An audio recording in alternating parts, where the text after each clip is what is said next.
Alright folks, so we're back on the channel, and what I want to talk about in today's video is all about like what we've heard so far about the Batman Part 2 and kind of guesstimate what direction Matt Reeves will take this movie in. But before I get into all that, I just want to thank you guys so much for getting me past 500 subscribers, man. You guys rule. This means a lot to me. It actually means like so much that I don't even know, like just no. Like to even the people who aren't subscribed, like it just means a lot that I'm able to just do this and have people interact with, like interact with each other, interact with I'm trying to say, and just be able to, you know, have this communion. I look forward to making more content that you guys will enjoy and engage with, and I also look forward to having this number grow. So God willing, man, inshallah, we'll be doing great, man. All right, so I figured the best place to start about the Batman Part 2 is to just talk about what we already know. So let's just go. So I believe that Matt Reeves has gone out on record and said that the villain for this movie has not been done before. So like I don't know, like what the okay, I could be wrong though. Somebody can check me on that. Robert Pattinson has also said that what he has read so far of the script, he said like it's extraordinary, and even considering like the context of the first film, like how different that's been from any other previous Batman movie, he was even like, yo, this movie is still like really different. So okay.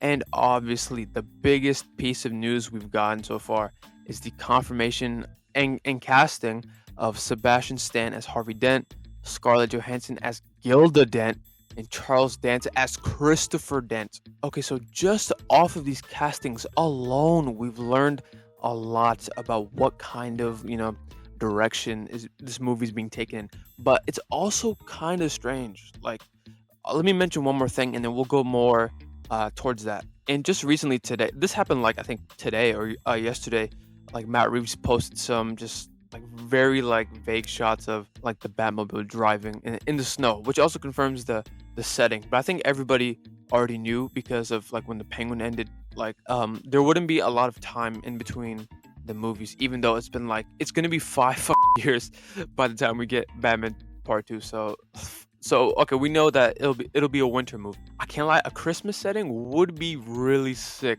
Especially in this version of Gotham, but I don't know how they're gonna do that if Gotham is flooded. But I think they fixed the flooding, right? Like by the end of the Penguin. Okay, whatever. Okay, continuing on about the casting. Harvey Dent being in this movie is already a massive win, like already. And having Sebastian Stan play him is like that could be really great as well. I'm not saying it'll be great just automatically because like initially I'm gonna be honest, I was kind of iffy on him being casted as Harvey Dent. I'm like, but time and time again, I'm proven wrong that I just kind of have to, see it, like see its execution. So I've warmed up to him. I think he can do it. It'll be interesting to see if he turns into Two-Face in this film, or if they'll go the angle of like they'll plant the seeds of his mental disorder like really early in the film, like it's already there, but then whenever he gets like attacked or whatever, then it's just like off the wall. They are including his father in this movie, and I have to say this, but look at Arkham Shadow being the blueprint for this. Oh my god. Obviously, I'm being hyperbolic when like it's not actually the blueprint, but bro, when was the last time Harvey Dent's dad was included in anything? And now like I'm telling you, let me just explain, okay? Just listen. And Loki, it might actually be the blueprint. I know I just said I'm joking, but like what I'm looking at, like it might. Hold on, just look. Spoilers for Arkham Shadow if you haven't played it, and if you haven't played it because you don't have a quest, that's fine, right? Because not everybody can get a quest, but at least like go like watch a playthrough. But even then, it's a VR game. Like playing it, well, this goes for every game because like actually doing it is part of the experience. But okay, whatever. In Arkham Shadow, right, you have the relationship between Bruce and Harvey at the center of the story. This is the continuing like recurring thing throughout the story. It's like flashbacks of Bruce and Harvey when they were younger, and it's like really a core focus of the game. And on top of that, Harvey's dad is also included. Like he has a pretty prominent role, I'd say. So you're just telling me that's a coincidence? I don't know, man. Like, you guys see what I'm saying?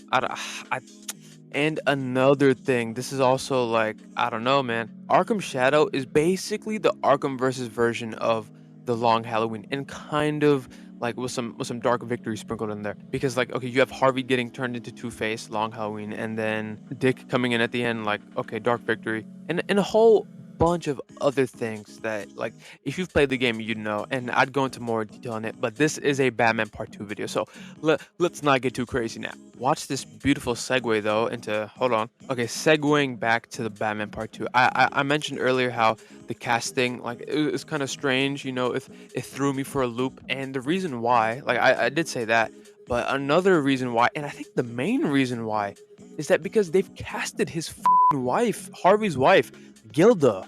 I'm kind of indifferent on Scarlett Johansson playing her because I really don't care. Like, I don't give a shit about that. Like, honestly, I don't. But okay, basically, right? I think I've already spoiled like the Long Halloween and Dark Victory, but now, like, explicitly, I'm gonna be talking like specifics, spoilers about both of these comic arcs. If you haven't read them, I don't even know why you're here, bro. I'm just kidding, but you should read them. If you haven't, you are actively doing yourself a disservice. I can't lie. I think I've done myself a disservice because I read them, but now every time I read anything else or just read like Batman adjacent, or not even Batman adjacent, like right now I'm reading through Batman Nightfall, and I just keep thinking, like, I know this is pretty, like, it's like 80s Batman in Long Halloween and Dark Victories was later in the 90s, but I'm just thinking, like, fuck, man, like, I wish this had some of the more sauce. But okay, nevertheless, I think most of you guys know the gist about Long Halloween though, right? Like, like, especially if you've seen The Dark Knight, basically you have Batman, Jim Gordon, and Harvey Dent trying to take down the Falcone crime family, all while there's, like, you know, a serial killer Holiday in the background taking out members of Falcone's family. Okay, so I have no idea how I'm gonna structure this next part, so I'm just gonna like, you know, off the top of my head, let's go. Okay, maybe I haven't read enough Batman, but no, I'd say I'm pretty, like, you know, pretty well versed in, you know, Batman story arcs and stuff. But the only reason for Gilda Dent, specifically Harvey Dent's wife Gilda, what her name is, the only reason for her to be involved in a story in some capacity, like involving like Batman and stuff, is for the revelation that she is the Holiday killer, or one half of the Holiday killer, or now. And of course, she's there to like further emphasize like the stuff that happens to Harvey. But let me just throw you for a loop again on the, or I'm still kind of confused. Not confused. I don't know. It's just it gets lost in the sauce, basically, right? I'm just not sure on the execution of the twist or the clarity of it. But okay, let me just be a bit more specific. So okay, there is a serial killer doing all this stuff, right, to the Falcone family. It turns out that Alberto Falcone is also the Holiday killer, and that both of them were unintentionally working in tandem. What the hell? Oh my god, this is bringing up some like deep-seated strong feelings of mine, because it is never ever specifically clarified, even in Dark Victory, who was doing what, bro. Because at the end of Long Halloween, the stinger, the ending stinger is like what Gilda has done, but not even like, I think maybe in the same issue or in the issue prior, Batman and Gordon find Alberto, and Alberto is literally about to pew pew pew, like the little baby, like whatever, like that he uses as a silencer. They catch him right there. So it's like, who the hell was doing what? Was it Gilda?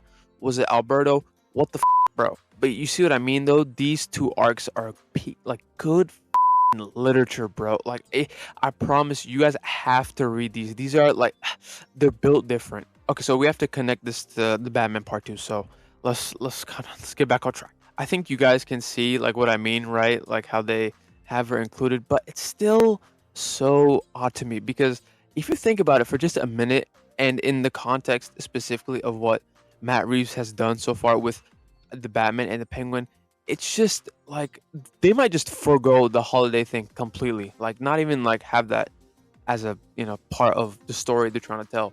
Because bro, let me just put this into perspective, like who this universe has killed off in just one movie and one TV show. Carmine Falcone is dead, Salvatore Maroni is dead, and Alberto Falcone is also dead.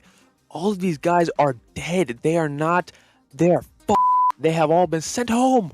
I'm gonna send you the fuck home. They're done, bro. And she's not dead, but she basically might be, because my wife, Sophia Falcone, Kristen Melody, she is not confirmed, or like she's confirmed not to be in Part 2. So again, bro, for for fuck's sake, if you wanted to adapt like Dark Victory with Robin and everything, you are missing a key character. Sophia is a big part of that story. Or I mean, even then, she's like, I'm a gigante. Like, so, like, bro, she's the main villain. How are you gonna, like, what the fuck? Well, actually, no, because, okay, well, again, in Dark Victory, she's like really like, she gets up by what happens in Long Halloween, and she's like really like, she's the hangman, okay? She's the one perpetrating all the stuff in Dark Victory. But I just remembered that in the Reeves, like, movies and stuff, she's not the hangman. They made it so that Carmine is the one who did all that. So technically, he's the hangman, right? And she went to jail in his place. So, okay, I mean that's fine, but I still wish they included her in some way because like she's a I'm a gigante. I think she's still important. Everything else though still applies though. Like what the man. However, I do think well I don't know man because James Gunn like I don't know. Like I don't think they're gonna merge, right? And I don't know if Matt Reeves is gonna give like Batman his trilogy because look how long it took them to make this movie, right? And then I don't know by the time like because James Gunn wants to introduce his Batman, you know what I'm saying? This is good. It's a long day, bro. It's gonna be a long day. But okay, moving on. Watch this clean segue. If we are bringing in Harvey and Gilda Dent, right? We are also presumably gonna get like Bruce and Batman and Gordon and Harvey working together. But the question is, who will they be trying to take down? It has been like fully like, like interfaces and established that this version of Gotham is corrupt as shit. But we don't know or like we don't have a tangible idea of what this looks like. Like okay, we saw those like politicians at the Iceberg Lounge in the first movie, but that's not really like I don't know maybe it's just me, but you're not really like, oh, this city is corrupt. I don't think we've seen it in full force, I guess. Or like, okay, so let me just insert my little theory. You know what I'm saying? Little Hail Mary. You know what I'm saying? I'm not gonna lie. I'm not sure how many of you guys are sick of these guys as villains, and I'm not even sure myself, honestly. But I do think realistically, like if we look at everything that has been put out in front of us, there is a mild possibility that the Corp Owls will actually be the main villains this time around. Shut the fuck up. I know this is like beating a dead horse at this point because they have been done terribly in almost every single adaptation they've been featured in. Like the game, trash, TV show, trash. I don't know what else.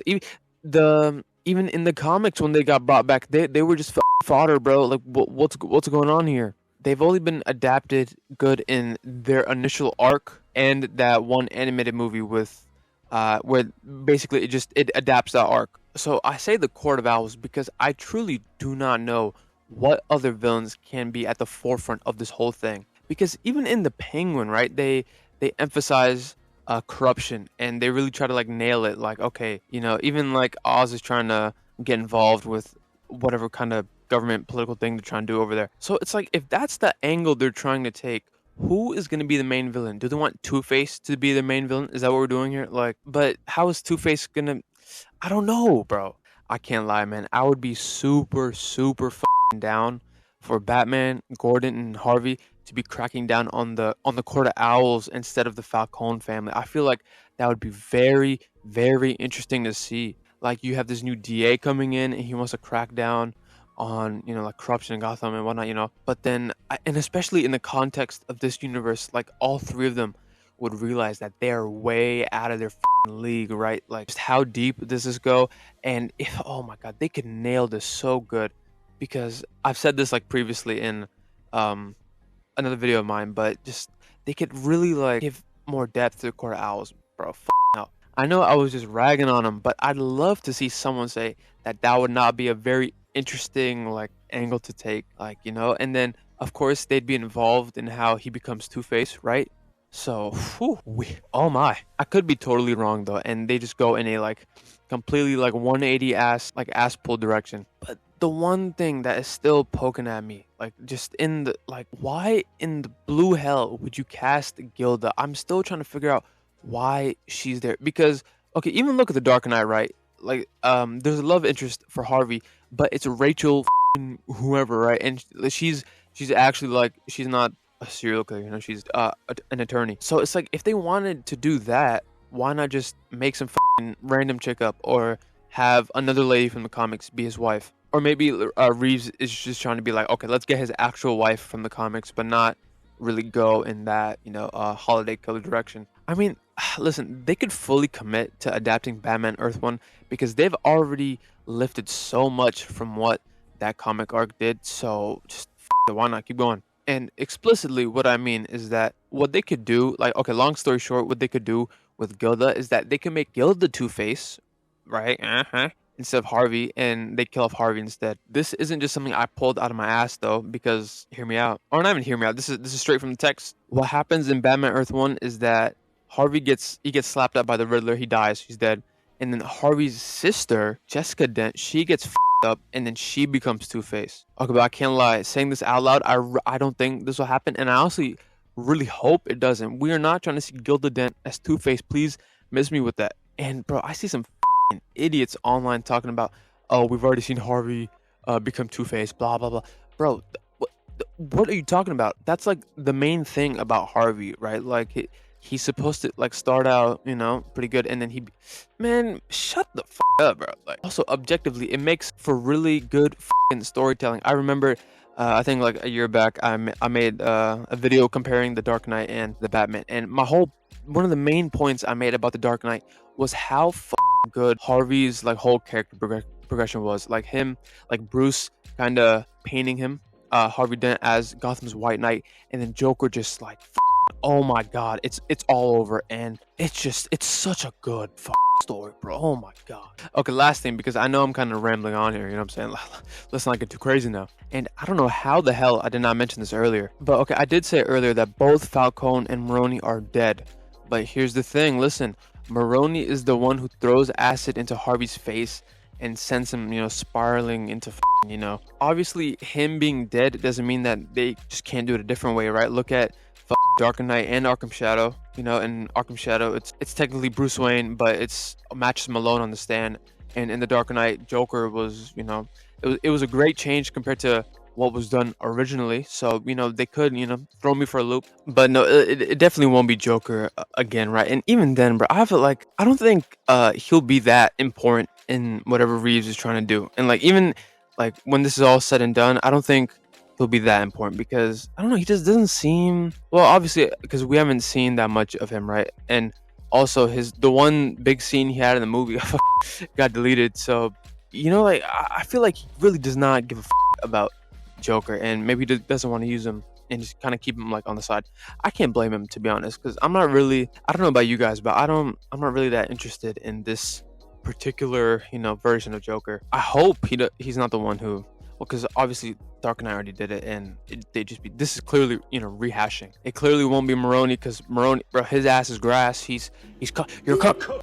God damn, man, they got me. I don't know who, man, but this makes for good brainstorming though. Holy shit. It's crazy that this movie's been delayed so much, right? But like, not only is, I don't know about for sure, but it's very strong likelihood, or like 99.999% sure that it'll come out next year. But like, it's crazy to think that we will most likely get our first look at this movie this year, which is, I can't wait. Comment section, you guys go ahead and let me know your opinion on just everything that we've heard so far, like all of what we know so far about the Batman Part 2. How do you think Harvey will turn into Two-Face? Better yet, do you think he'll even turn into Two-Face in this movie, or is that something they're gonna like slow burn it into like maybe like a third one? How's that gonna work? Who specifically do you guys think Batman, Gordon, and Harvey are gonna go after if it's not the Falcone family, right? Because like, I hope they don't do that bullshit where it's like, oh, they're just trying to clean up everything. But I swear, like, Sophia killed everybody, right? So maybe not. And plus, man, they gotta go after somebody. So I'm open to hear what you guys think. And lastly, what role do you think Gilda is gonna play in this movie alongside Harvey's dad? I'm telling you, man, Arkham Shadow is the blueprint, because come on now. I do wonder if like his dad will be present more in flashbacks, or if he's still alive by the time like Harvey is like district attorney and whatnot. So that'll be interesting to see. And also if he's like the main reason why Harvey's so like psychologically messed up. So don't forget to leave a like and subscribe, and I will see you guys in the next one, man. You take it easy.